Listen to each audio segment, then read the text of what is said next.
Hey guys, welcome back to another episode of Guitar Talk with Todd here at Todd Beebe Music. Thank you so much for checking in and joining me today. Please hit that subscribe button in the lower right hand corner. Find me on Facebook at Todd Beebe Music. And thank you so much for being on board. Today we have another awesome guitar review. This is a 2003 Gibson Les Paul Custom Silverburst. These are awesome guitars. This is actually one of mine. I bought this new in 2003. So I took this down to Memphis in around 2005 and did some recording with my great friend, the late great Roland James, who was the house guitar player at Sun Records. Played on all the great Jerry Lee Lewis classics, Great Balls of Fire, a whole lot of shaking going on. Talked to Jeff Beck several times about Roland. He loved him, said, wow, that guy, like what an unsung hero. And Roland played this guitar and he loved it, and I actually had him sign the back of the headstock, which we're going to check out when we check it out in the case. But he just loved this. He had a couple of Les Paul Customs himself through the years, and he thought this was great. It reminded him the neck of the 50s models and stuff. He just loved it, so that was really great to have him play this. I know there's a picture of him and I with this guitar somewhere. I'll try to pull that up and post it up here at some point in the video. But yeah, we sure do miss Roland. I'm glad he got to check this guitar out while he was still with us. Let's kind of talk about the Gibson Les Paul Customs Silverbursts anyway for a little bit. There's kind of a mystique about those guitars. Obviously, Adam Jones has brought them back into the spotlight more recently. This is not one of the original ones, obviously, because it's a 2003. But at the time, the Silverburst wasn't back in circulation like it is now. This is being recorded in 2023, so this guitar is 20 years old. But in 2003... the only ones you could really get were the original runs, which came out in about 1978 to 1982. There's a rumor that there's a prototype from 1977. I'm not sure if that's ever been proven or not, though, if it's ever been seen. I don't recall ever seeing a picture of one anywhere, but I have heard rumors about that. And supposedly there's a mystique about that whole thing. Those were made in the Kalamazoo plant.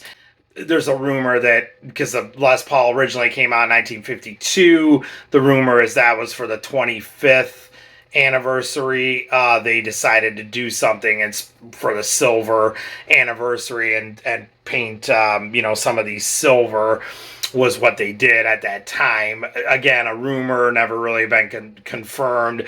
That's one of the mysteries about the original run. There was about 150 to 200 of those originally done, and there's always been a mystique about them. They're heavier than other guitars. People attribute it to the paint that was used, an automotive type of a paint, and look up a lot of this stuff. You can sit there for the rest of your life online, look at this stuff up.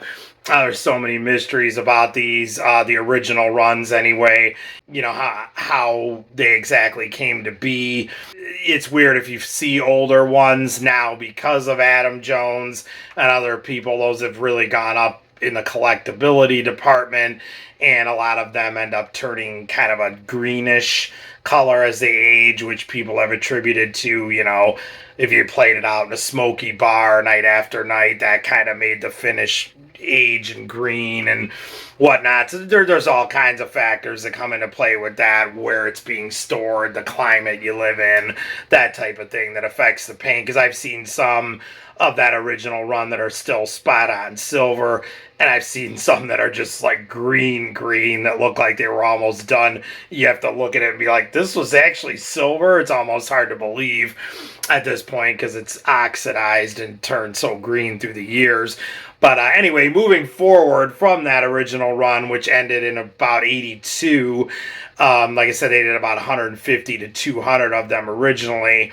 Moving forward to 2003, like I said, if you wanted a Silverburst at that particular time, I want to say, don't quote me on this, but I want to say Gibson did one-offs here and there, but they were not very common. So in 2003, this was in partnership with Sam Ash, who is the company that sold this. They did, I believe, 50 of these in an extremely limited run. Silverburst, this was a big deal at the time. It was like, oh man, Silverburst Custom, they're putting out a limited run. And it's kind of funny, we all get sucked into that. I'm one of them, obviously, that does. They'll do something like that, and then, you know, a little while later, they just issue it as a full-on thing. Like now in 2003 to 2023, between the Adam Jones models and just regular custom shop you can just get their Silverbursts all over the place. They're not really that uncommon anymore. But again, in 2003, this was the way to go if you wanted one and you couldn't get your hands on one of the original runs. The Les Paul Custom, as of 2003, has been made in the custom shop. We talk about that in other videos. Go through my videos below. They're all in categories now. I got like the Les Pauls and stuff. So check out, we've done several Les Paul customs here. We talk about that more. But I think it was the confusion of the custom shop was really rolling along. And when people said, oh, I have a Les Paul custom. Oh, that was made in the custom shop?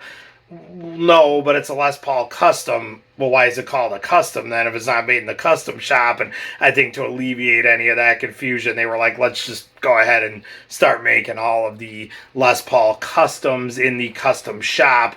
So as of today, they are all made in the custom shop, and it's been that way since about late 2003.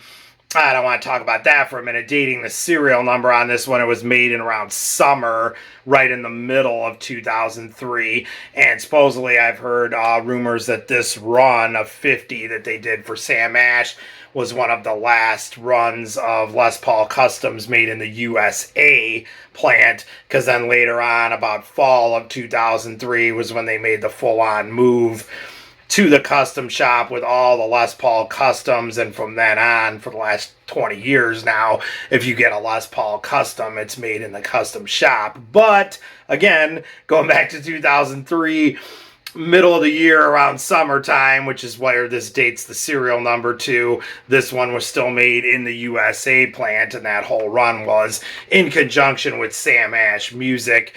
And they're just beautiful, beautiful guitars. Again, we'll get some close-ups in the case like we always do, but I always just love, you know, Silverburst. Just can't go wrong. Humbucking pickups, Nashville style, two-pneumatic bridge, stop bar tailpiece, typical stuff that you would have, binding on the front and the back, with a Les Paul custom bound headstock, Gibson mother of pearl logo, block inlays here on the fretboard, ebony fingerboard, and just an awesome piece of what Gibson was doing, smack right dab in the middle of the Henry era there in 2003. So like I always like to say, I know it's hip and cool nowadays to just rip on Henry, and everybody just remembers robot tuners and all the bad things, but going back to like around this time, and I always say 90s Gibson, that was all Henry, and it was just you know, fantastic stuff.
cleans up very well. Obviously, humbucking pickups, you're going to have plenty of beef there when you need it for rock stuff.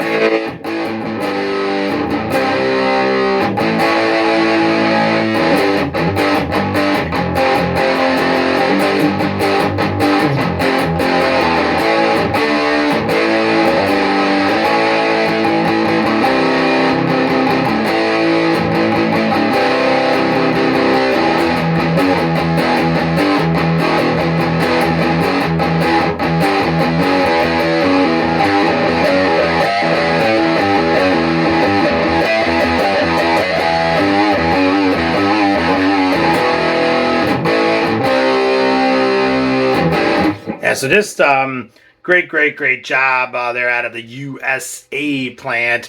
Like I said, supposedly one of the last runs that the USA plant did of the Gibson Les Paul Custom before they started moving production of all the Les Paul Customs to the custom shop in about fall of 2003, and it's been that way for the last 20 years. Check out, like I said, all my links below. Go under the Les Paul review column. I know we have a Sunburst Sparkle top, which is pretty wild looking. That was made in the custom shop.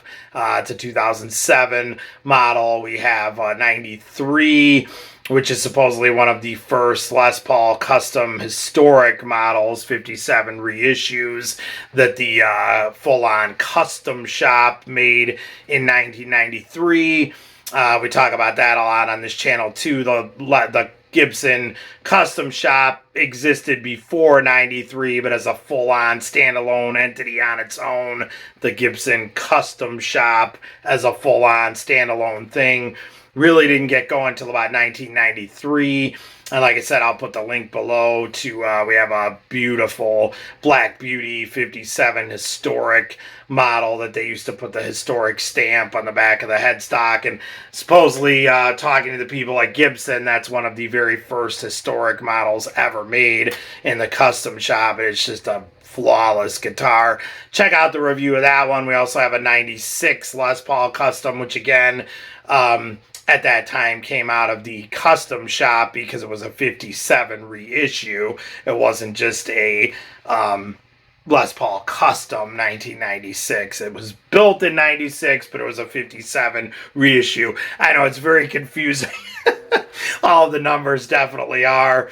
And Gibson used to, and they still do with a lot of their custom shop stuff, stamp the back of the headstock, but a lot of the like 57 reissues and stuff like that, a lot of people were complaining they didn't want those stamps on there because, you know, you want it to look like a real 57 custom whatever, so you don't want that stamp on the back. Never bothered me. Again, we have plenty of reviews below of those that have that and some that don't. I never was bothered by that at all because to me it's like at the end of the day it's not really a real 57. It's a reissue, so what the heck. But I get why they took that off of there. But anyway, let's get some close-ups of this beautiful Silverburst custom in the case and check her out more in depth. Here we go.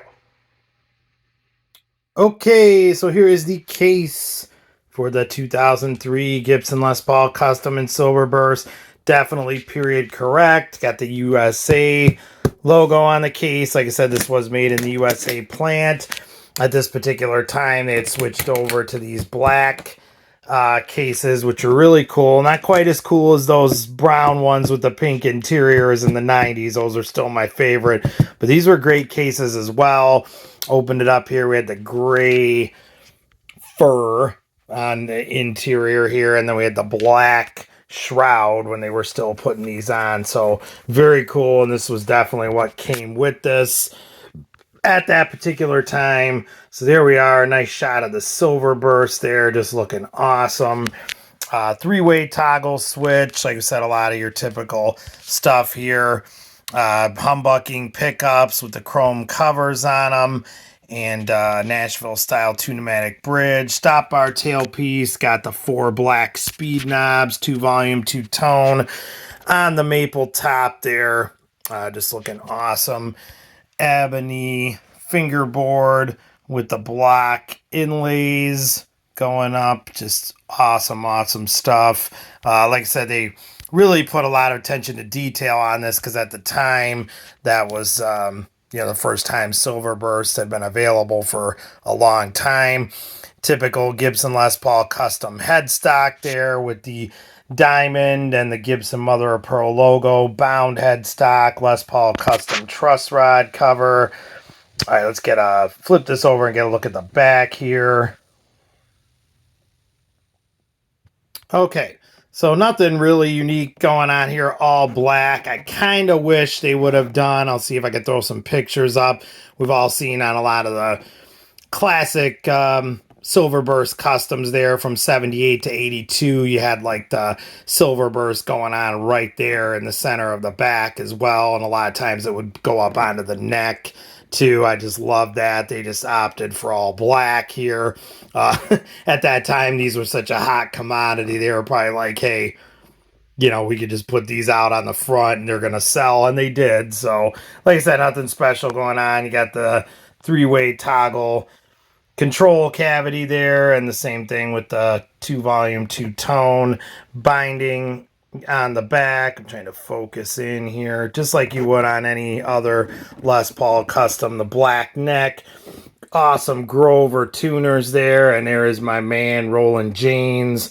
I had him sign this. Like I said, I'm going to throw a picture up if I haven't already of Roland and I with this guitar. He did play this down at Sam Phillips recording studio in Memphis in 2005.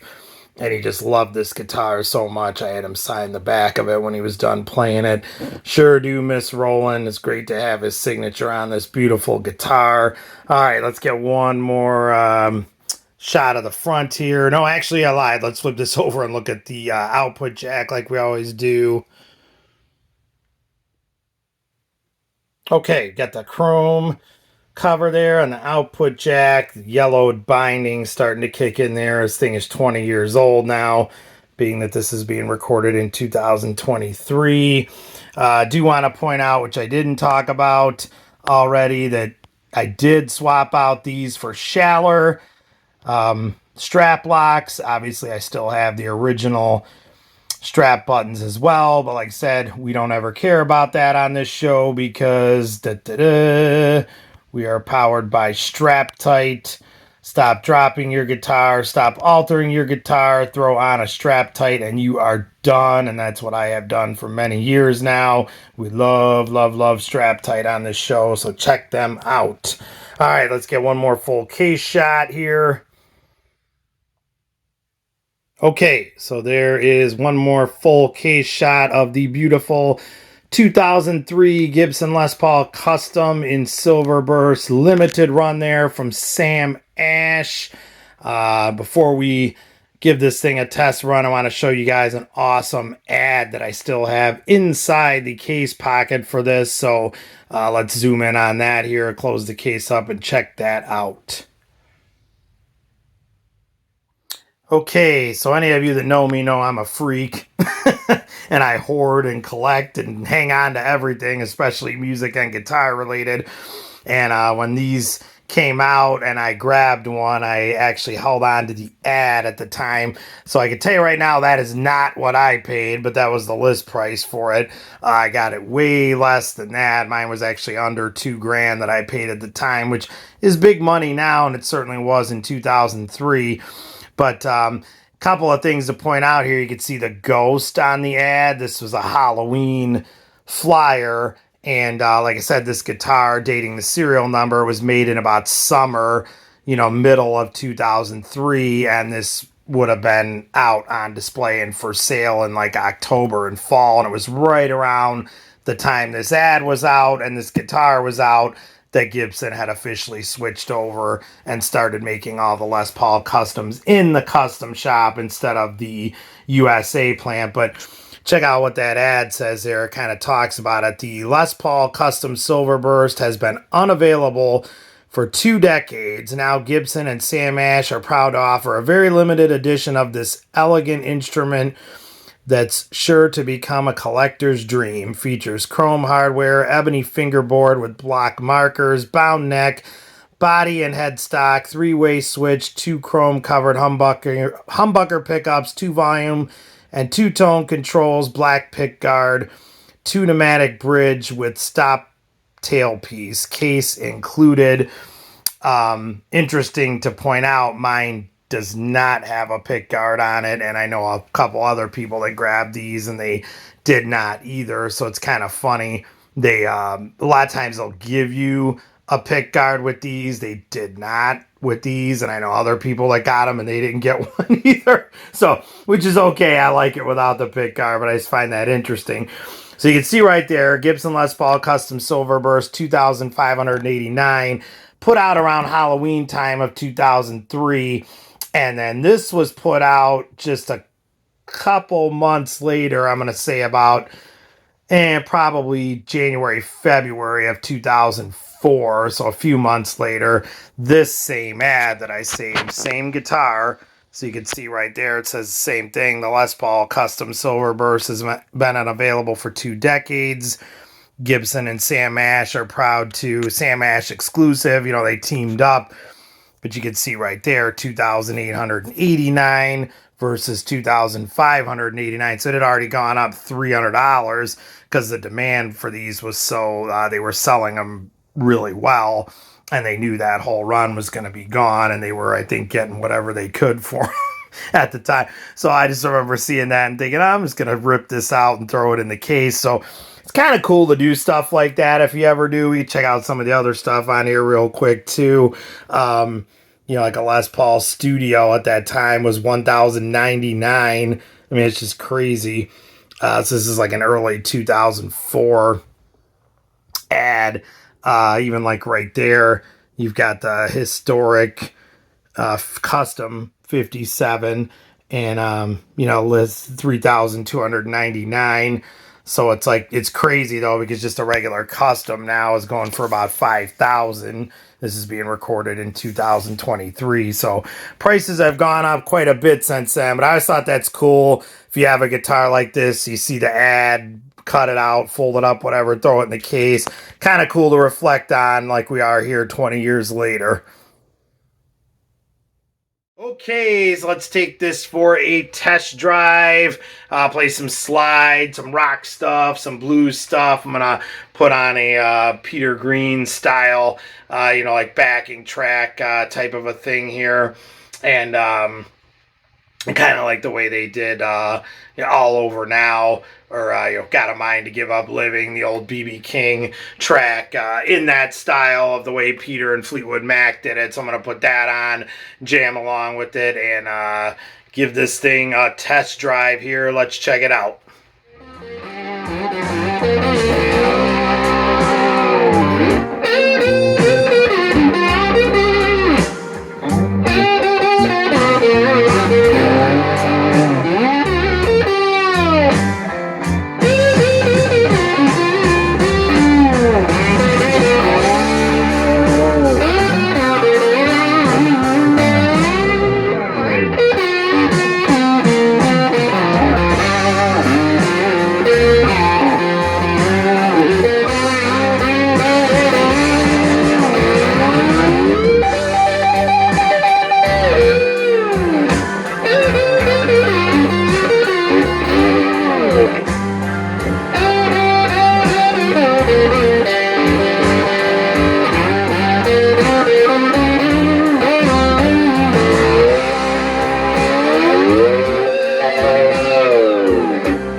Okay, so there she is, the beautiful Gibson Les Paul Custom 2003 in Silverburst. Just an awesome guitar.